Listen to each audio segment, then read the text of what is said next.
Hey guys, welcome back. It's Mrs. Webb here. I just wanted to touch base with you guys and cover a little bit about graphing with uniform accelerated motion so that you guys have a bit of a head start when we see each other this week. So we've spent a good chunk of time talking about position time graphs and velocity time graphs, assuming that our object is moving at a uniform rate. And remember, that's the rate that I referred to as moving at cruise control, where we set ourselves, at 50 kilometers per hour and we just coast the entire time, right? So we talked a little bit about our position time graphs and things to remember, things to put on your study guides, right? Are things like your slope of the line on a position time graph. Your slope of the line tells you the velocity for that particular object. For your velocity time graph, things to remember is that the area under the line tells you the displacement of the object, right? And we were able to derive our uniform motion formula. The velocity is equal to change in displacement over change in time, just by looking at that area under the velocity time graph, right? So now what we're going to do is we're going to take this one step further before we introduce all of our kinematics equations. And we're going to look at all of that again, but we're going to look at it with the scenario where our object is accelerating at a uniform rate, right? And when we talk about an object accelerating at a uniform rate, we refer to an object that's changing its rate of motion at a constant rate. So for every time period, it's accelerating just that bit more, or it's decelerating a little bit more, right? At a constant rate. So the acceleration would be continuously 10 meters per second over a certain amount of time. So that's specifically what we're looking at when we talk about uniform accelerated motion. So if I have this example, and this was the example we were working on in class, where we had the object, remember the air track, it was accelerating down your frictionless ramp, and it was covering more distance as time went on, right? Because it was speeding up. So you guys plotted that during class time, and this is the position time graph that you guys saw. The trend that you guys saw. These units don't correspond to the data that you guys had in your activity. So this is the trend that you guys saw as your object was speeding up. So you can see here that in this almost 1 second period, your object has covered very little ground, maybe 2 centimeters, versus in this next second period, your object is now getting close to, the 4 centimeter mark maybe. And it's gaining a little bit more ground. And then as we move over here, we've got another data point, and you can see that the spacing is getting a little bit larger, and the spacing's getting a little bit larger, right? And so you can see that it's covering more distance, more ground as time goes on. And so this relationship that we've got here, this is our power relationship, right? Your graphs can fall into one of 4 categories. They can fall into that direct relationship where all of these data points line up really nicely, and we can put a ruled line on there quite nicely and approximate all the data points. They can fall in this particular trend where there's a definite curl to the data. And remember, I'm going to insert a line here just for just to show you guys, or to drive this point home. Remember in class, I was telling you guys that if I'm seeing my data do this, I'm not going to come and put a line of best fit that does something like that, right? Because, I might draw that line of best fit there, but who's to say that somebody can't come and draw a line of best fit that connects maybe this upper point and the lower point, or maybe approximates these bottom points, right? So we can't, it's not correct to summarize your data, or to say that the trend of this data is a linear relationship if there's if you can't put a ruler on your data and have those data points match that ruled line, right? So in this case, we would draw a curved line of best fit to represent that power relationship. And since I'm plotting displacement as a function of time, when I represent my graphical relationship, when I give that proportionality statement, I'm going to give it as displacement is proportional to time squared, right? I'm not going to say y is proportional to x squared because I have actual variables I'm working with. So this would be the graph, and this is the graph that you guys got from the data that we had of that cart moving down the inclined air track. You guys were able to take this data and you found your instantaneous velocities at different periods of time, and what you noticed is that for a line that looks like this, because it is a uniformly accelerating object, the object's velocity is going to be increasing at a uniform rate. And if it's increasing at a uniform rate, that means that the relationship between velocity and time is a direct relationship. And so we get a linear line here that's positively sloping, right? Because this particular object is speeding up. So it starts here at 0 meters per second, and then it's getting faster and faster and faster and faster at a uniform rate. So as time goes up to 2 seconds, velocity increases proportionally. As time goes to 4 seconds, velocity increases proportionally. Okay. Now, you'll notice that this is a straight line. So we could also calculate the slope of this straight line. And if we calculate the slope of this straight line, we know that slope is equal to rise over run. My rise is my velocity, and it's given to me in centimeters per second, and my run is my time, and that's given to me in seconds. So I'm going to restate this exact same thing as centimeters per second times 1 over second. So this expression here is the exact same thing as this expression here.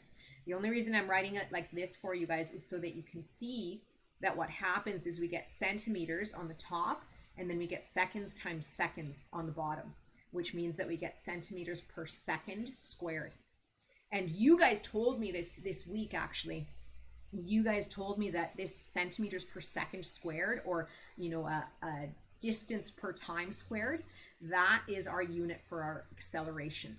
So a velocity time graph, the slope on a velocity time graph is going to give us that acceleration, which means that if I was to plot the acceleration for that uniformly accelerating object, I'm going to have a constant acceleration over time, because it's uniformly accelerating. The acceleration is not changing. It's continuously at 10 meters per second squared or whatever.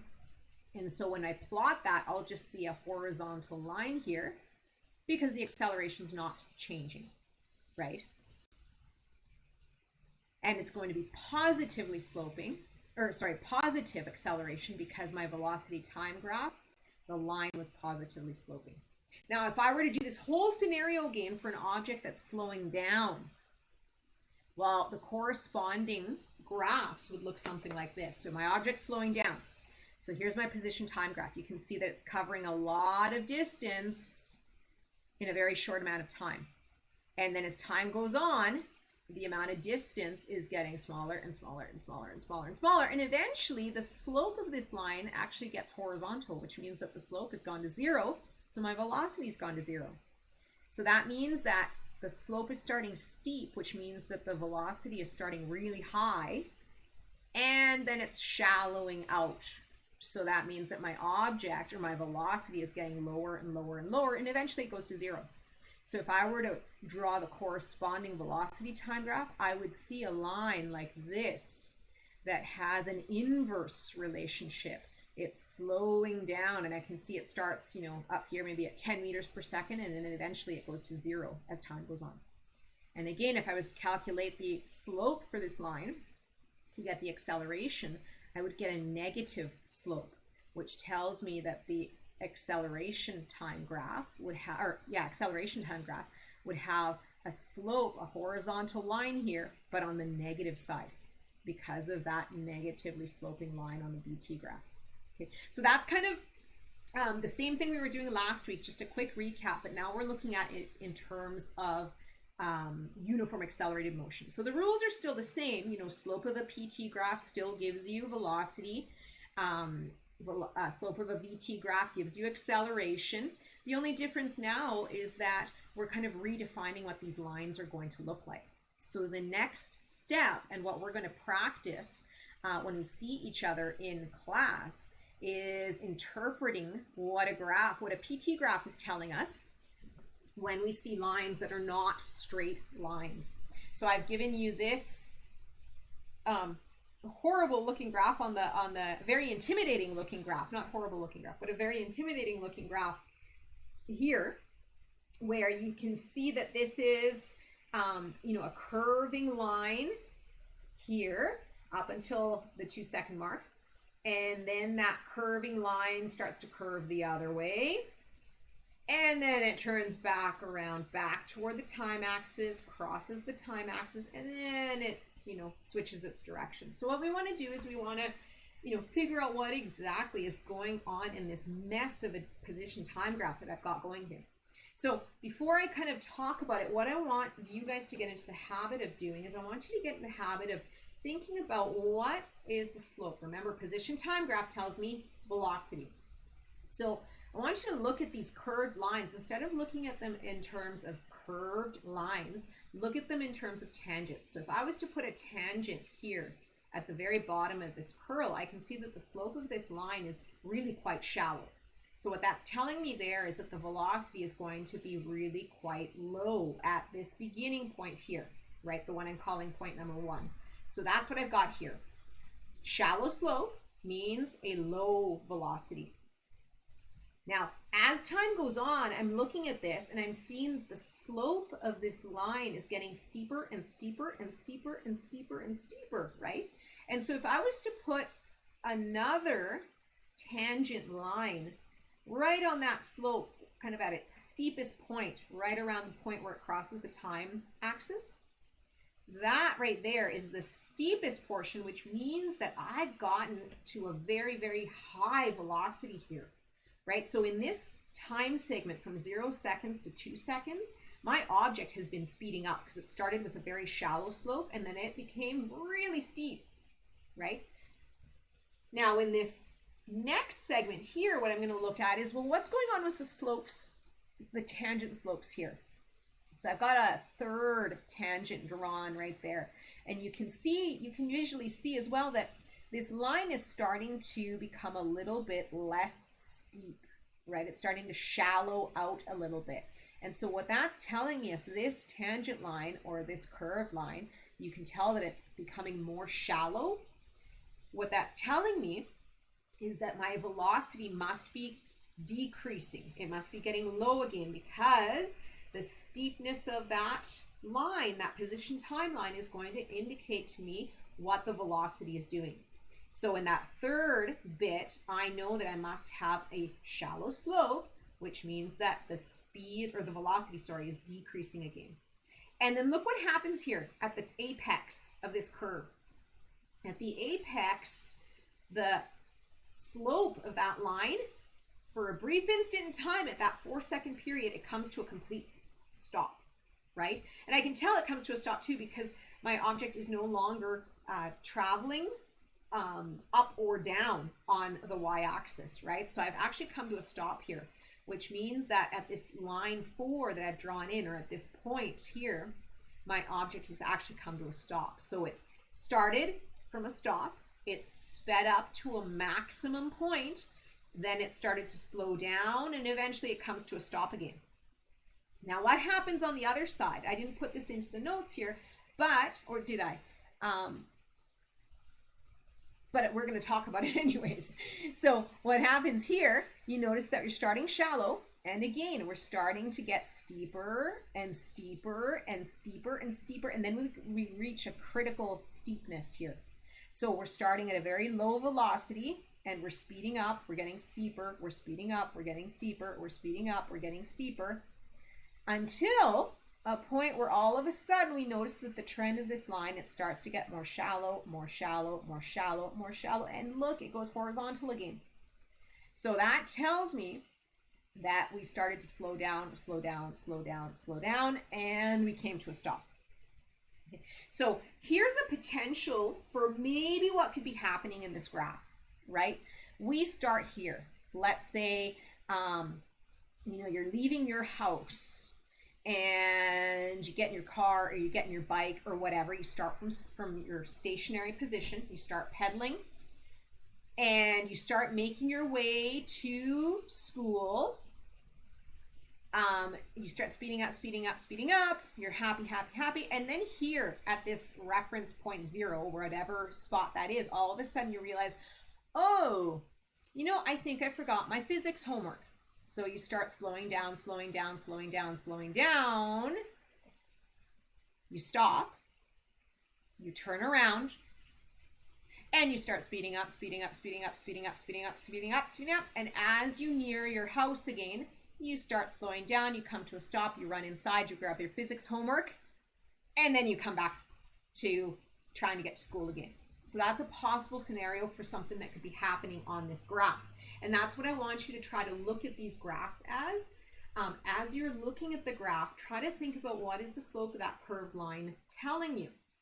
Because now what we can do too is from this curved graph, now we could draw the corresponding sketch of a VT graph, right? So we know that from, can I make this, let's see if I can make this just a little bit smaller so I can get both these graphs on the same screen for you. It's going to be a little bit small here. So, no, that's too small. So let's go here.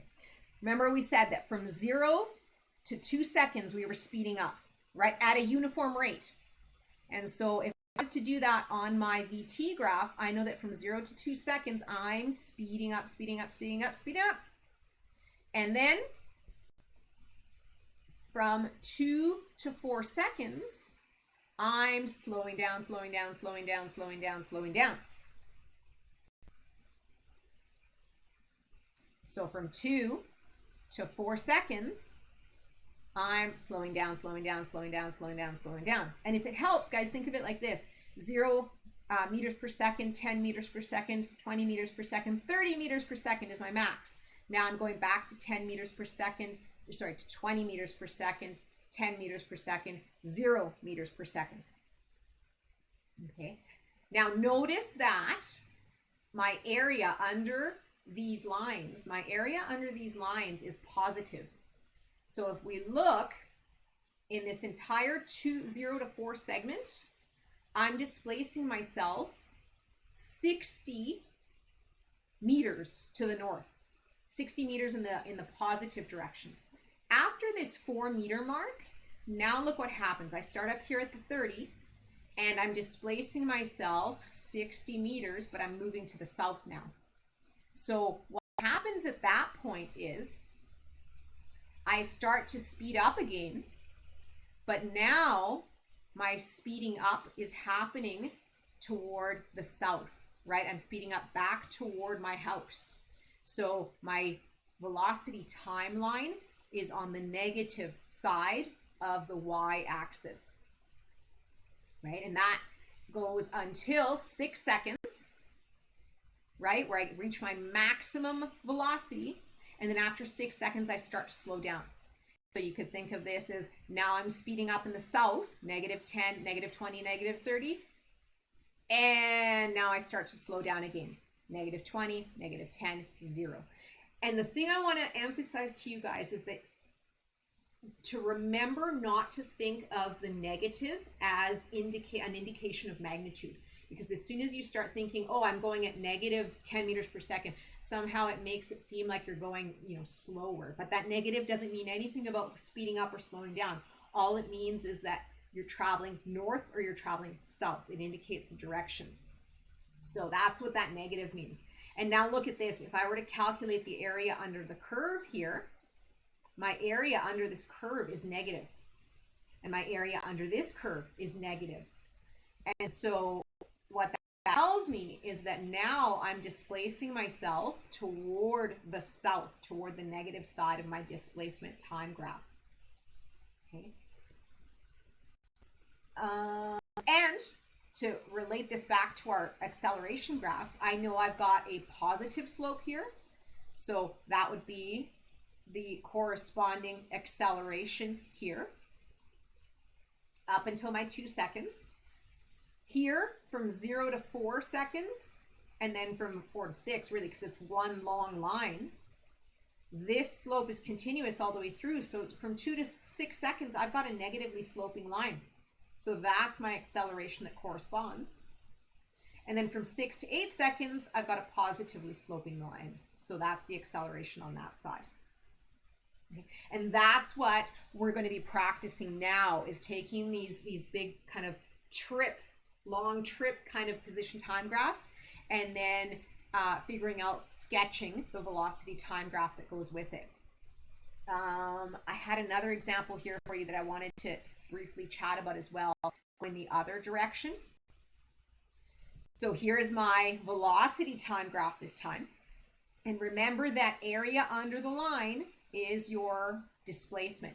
So now we're working with not just area under the line being a rectangle, but we're working with area under the line being a triangle. So we have to remember that area of a triangle is 1/2 base times height. So if I calculate the area under this black segment, that area corresponds to positive 5 meters, or 5 meters north. If I calculate the area under the green segment, that area corresponds to positive 10, or 10 meters north. If I calculate the area under the red segment, that corresponds to positive 5 meters, or 5 meters north. Now, remember that area under the line is sandwiched between the line, the best fit, I guess, and the x-axis. So as soon as this velocity time, or this velocity line, crosses the x-axis, I'm now looking at area under this line with respect to the velocity line and the x-axis. So you'll see that now my area under the line, or in this case, my area over the line, is on the negative side. And so if I figure out the area under there for segment 5, for that black segment, I get negative 5 meters, or 5 meters south. And then if I calculate the area under the gray segment, I get negative 5 meters, or 5 meters south again. And again, in this last little segment, there's nothing. There's no area. The velocity line is right on top of the x-axis. So our displacement is 0, because there is no area under the line. And so now what we want to do is we want to think about, well, what is happening here? Well, obviously here, if I look at my velocities, I'm speeding up, speeding up, speeding up. I'm cruise control, because I'm traveling at 10 meters per second. I'm slowing down, slowing down, slowing down, slowing down. I come to a stop, right? Because I've hit the 0 meter per second mark. And now I speed up, speed up, speed up, speed up in the opposite direction. And then I slow down, slow down, slow down, slow down, slow down. And then I stop. Okay. So that's what we have to figure out. First, position, what's the displacement underneath? And then think about what these lines are telling you. So I'm speeding up in the north, cruise control in the north, slowing down in the north, I stop. I'm speeding up in the south, I'm slowing down in the south, and now I'm stopped. And so now I'm going to draw the corresponding position time graph. So remember we said in this black area, we're speeding up in the north. So we're speeding up in the north, which means we have this curving line that is starting with a shallow slope, and the slope is speeding up, or getting steeper, steeper, steeper, up until that 5 meter segment, because that initial displacement was positive 5 meters. From in the next 10 meters, so from 5 meters to 15 meters, I'm traveling at cruise control, right? I'm at cruise control, which means that from 5 to 15 meters, I've displaced myself 10 meters now to the north. I need a straight line. Straight line because I'm traveling at cruise control. At the 2 second mark, I start slowing down, but I'm still in the north, right? I'm still in the positive side. And I've displaced myself 5 meters north. So I'm starting fast, and then my slope is getting shallow until I come to a stop here at the 3 second mark. So my slope becomes horizontal. And then I start speeding up, speeding up, speeding up in the south direction.